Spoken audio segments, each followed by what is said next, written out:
Сүйгенді де, сүйіскенді де жақсы көретін Moonlight'тың жігіттері маңызды жаңалықтармен бөліспек. Егер араларыңыз айкезбелер болса, экранға жақында айтсыңыздар. Сәлем, бұл Moonlight. Бізден сіздерге бір жаңалық. Біздің жаңа ән шықты.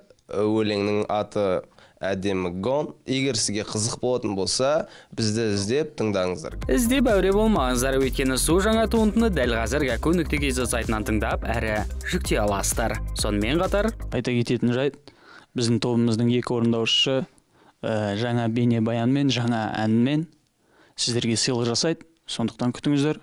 әннің аты бар ма? Біз слишком неміз ғой, типичный. Әзірге махаббат. Айтпақшы, жігіттер әнге байланысты ақпаратпен бөліспегенмен басқа құпияның басын ашты. Нақтырақ айтсақ, Ол бейнебаянның әзірге атын қойған жоқпыз. Алдағы уақытта қойылып шыға жатар. Және де ең қызықтысы сіздер үшін топтың қай орындаушылары сол бейнебаянда түскен, қай орындаушылары сол әнді орындады. Соны білгілеріңіз келсе, тамашалаңыздар, күтіңіздер. онда күтейік.